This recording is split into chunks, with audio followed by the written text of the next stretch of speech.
Mita, thank you for joining me on the Buzz podcast. How are you?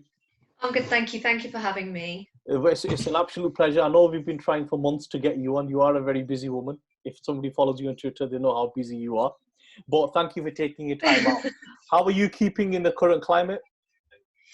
I'm quite well, actually, given the circumstances that we're in. I mean, obviously, I've had good days and bad days because this is a pandemic we're going through, and it's just adjusting to this new way of life. And yeah, just seeing the news and all the suffering that's going on out there, it does affect you, doesn't it? So how about you? Yes, same as yourself, really. Just trying to get through this. I'm not used to being indoors for this long, which doesn't help. And secondly, the lack of human contact is affecting everybody, I think. But we're getting through this. Just for the viewers that might not be familiar with your background, what you do, can you tell us a bit about yourself, please?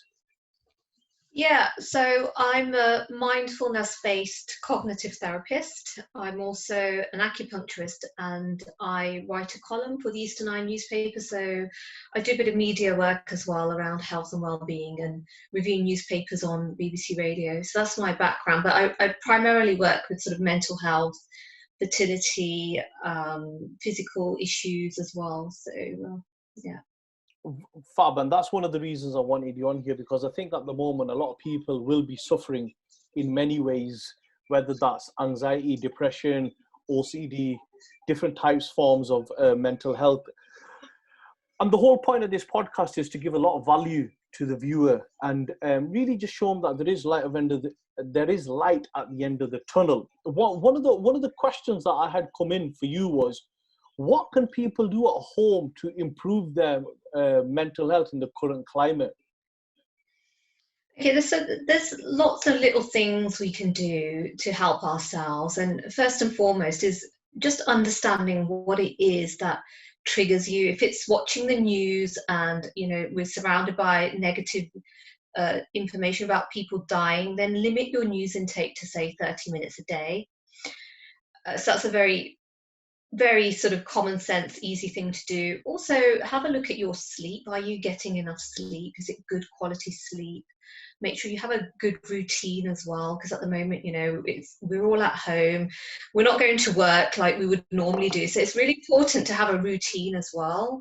So your body and your mind just adapts and adjusts to the new way of living. Things like looking at your diet, exercise to stay active, keep moving. Just try and keep a level of normality in your life as much as possible, really, and try and do things that you enjoy. But be kind to yourself, because, we are going through a pandemic. There's a lot of information out there, people writing their books, they're creating this project, that project, and that's all wonderful. But not everybody's in that place. You've got to give yourself some time to adapt to all these changes, and just be kind to yourself. If some days you just get up and you watch TV and you get outdoors and you do a bit of stretching, that's fine. Just go with it. Sit with the discomfort if you can. Yeah, I found that at the start, and I was like, I'm going to do X, Y, Z. And when I wasn't doing what I was set out to do, and I kept feeling like, I should be doing it, and I kept feeling I'm letting myself down. But I think because of the current situation, it's just go with the flow. And like you said, I think it's very important, from how I've seen it, is to be careful on what you read, because a lot of it is subjective, not factual. I think Twitter and all these platforms are great, but they can also have not a good effect if you see when the government tweets something and the replies underneath, and it goes into different conversation, little spin-off groups. I think you're right when you're saying limit the amount of news. What about just going into that? Do you think it's important? Let's say, so somebody like me doesn't go out at the moment. Even I only go into the garden. And do you think it's important, rather than saying I'm going to be working out 1 hour a day for 3 days a week, is it better to split it into 20 minutes a day? That way you're getting a routine every day, because at the moment every day just seems the same unless you're doing something. So yeah, I mean, if that works for you and it gets you out of the house 3 times a day, so if you break up an hour's exercise that you would normally do outside to 3 20-minute sessions in your garden, if that works for you, then that's good. Because I think the thing is, we're stuck indoors and it's changing the scenery. So it's like you can go from one room to another, and your garden is another place. And if it gets you outdoor and it changes the energy, it gives you fresh air. So that's a really good idea, to break down your exercise pattern in that manner. That's a really good idea. Yeah. And I think one of the things I've done, I don't know if you did, that I try to ring at least 2 3 people a day to have that element of different conversation, rather than, Mm, because I just think it's so difficult to have a routine at the moment which is different from yesterday. mm, So one of my ways is, so I'll ring somebody new every day and then just have a yeah. different conversation. That helps me really well. One of the things you touched upon there was diet. Now, what just from your kind of experience, what's the impact of a bad diet on mental health, and what foods can people incorporate into their diet to give them a better mental well-being? I think that the key is to have a balanced diet, to avoid too many sugary foods or junk foods, because it does make you feel lethargic. And the chances are most people, when they're eating junk food, they're going to feel bad about themselves. So don't try and avoid food that is going to make you then feel guilty, like I shouldn't have eaten that, or it's 5 biscuits when I should have only had one. So if you can, it's really difficult not to, because also equally, food is a way of pushing down difficult emotions. So often we'll comfort eat, and that, if people are going through difficulties at the moment, that is a way of coping. It's the coping mechanism. But it's okay to have a treat, and you should have the treats and have nice food as well, if you're lucky to get your hands on it or have it available to you. So yeah, I think the key thing also is to stay hydrated as well. Because we're at home, and just make sure you keep up your water intake, and just it's hard. I know it's hard, but just try and keep things as balanced as best as you can. That's with your diet, your sleep, what you're eating as well. Try and eat green leafy vegetables or fruit. Just keep an eye on it. And that's all you can do. Just try your best. So, and Do you every think little bit helps, I think. avoid a lot of carbs, a lot of sugars?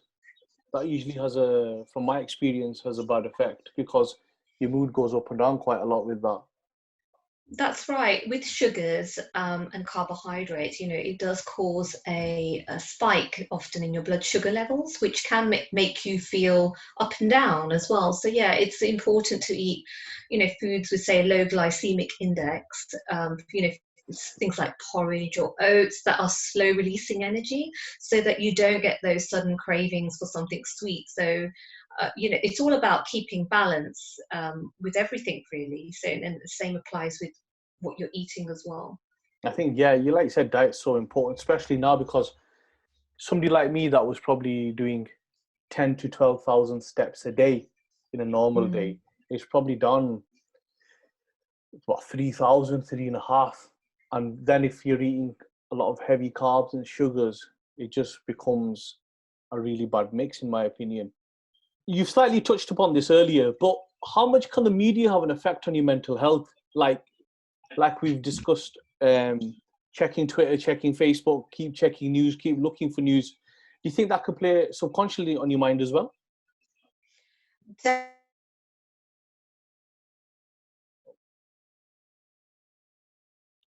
yeah, okay, no problem.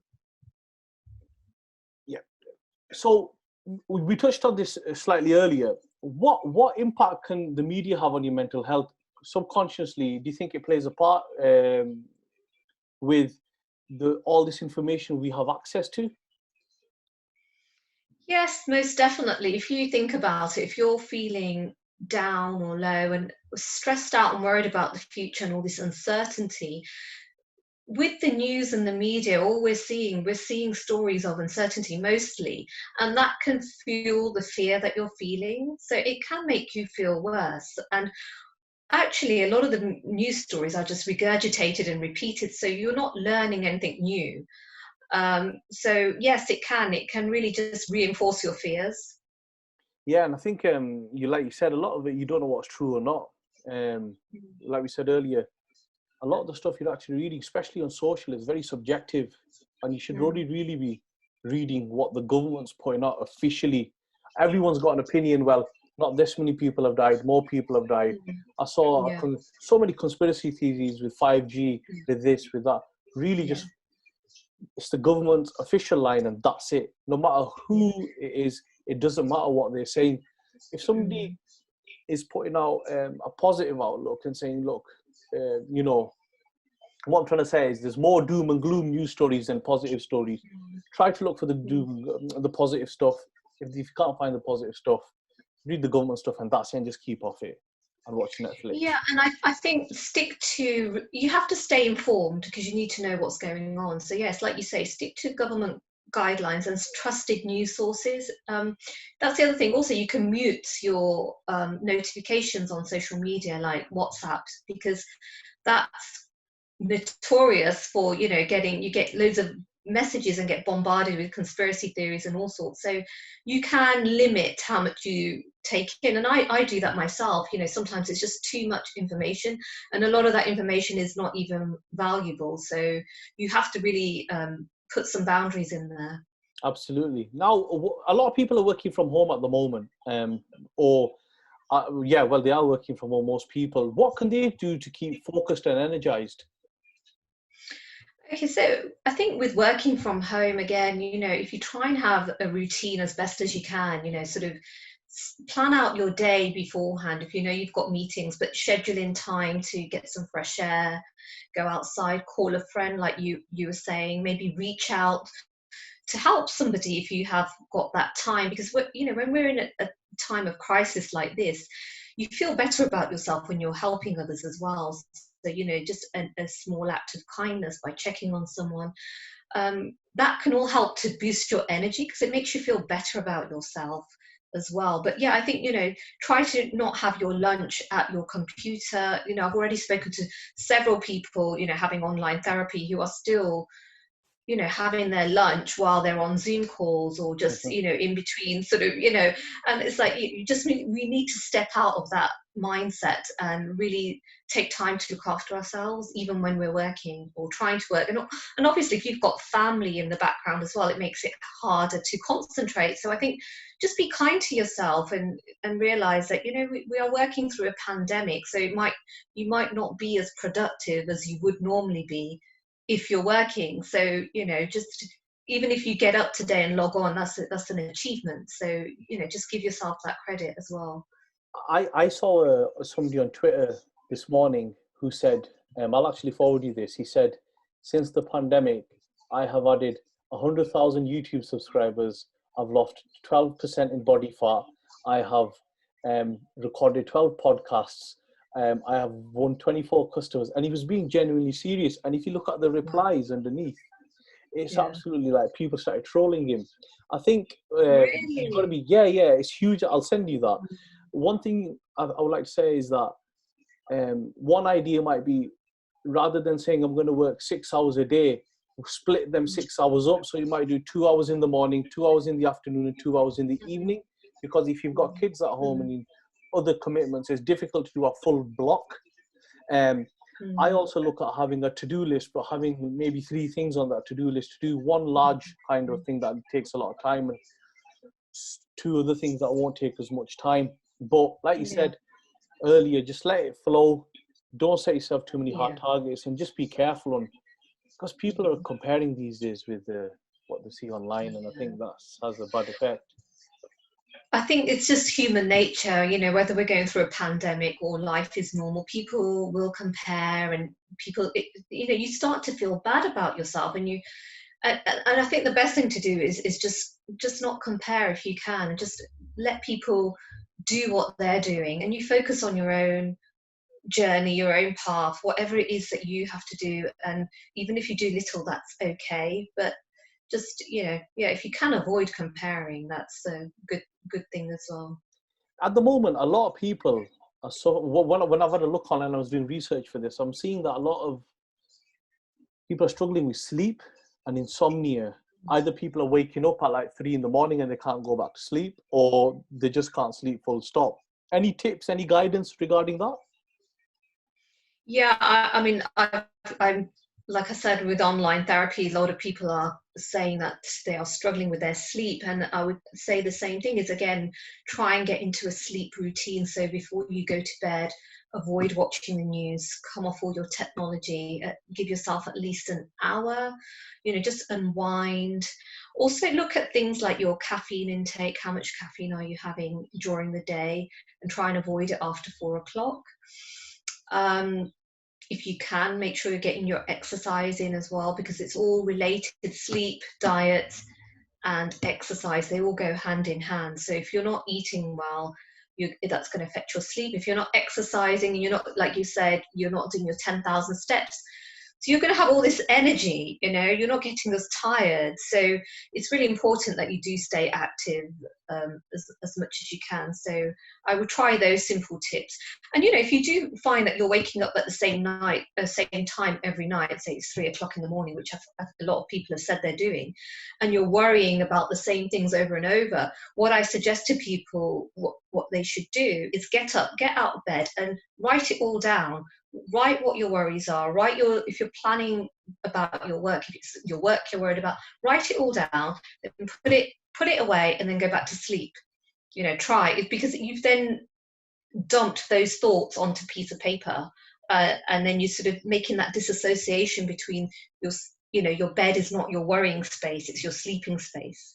So one thing I was taught was never watch like things that will get your adrenaline going whilst you're in bed. A lot of people seem to watch like TV in bed, or they'll watch Netflix, or they might watch Money Heist or something that thing, and then you're very, very difficult then to go from there to go to there. Would you say? That's right, and I say this to. And I say this to all my clients, is your bedroom should be for sleeping, really. Sleeping and, whatever intimate activities you do. But, it's not for your workplace. So don't take your work laptop there. Don't take your movies and films and programs. Keep that separate if you can, if you have that luxury to do that. So because your brain makes associations, and it can't switch off, so you need to keep your bedroom at the right temperature, so it's cool enough so you can sleep. Sometimes it's too hot, or sometimes it's too cold, so make sure your bedroom's at the right temperature, it's calm, and it's just free of all those sort of distractions, so your brain knows that this is now the time to sleep. And also the curtains, and some people can only sleep if it's dark, so all those things you just need to check as well in your environment. And if people want to get in touch with you, find out more about you, how can they do that? Okay, so I'm fairly active on Twitter, so I post most days on mental health kind of tips. So I'm on Twitter, I'm at Mita Mistry. So that's probably the best place to get hold of me. I've also got a Facebook page, but I'm less active on that one. So Mita, it's been a pleasure. Thank you so much for taking time out. I know how busy you are, but thank you for all the great advice, and I'm sure we'll do this again very soon. Thank you for having me. You stay safe and look after yourself. Thank you.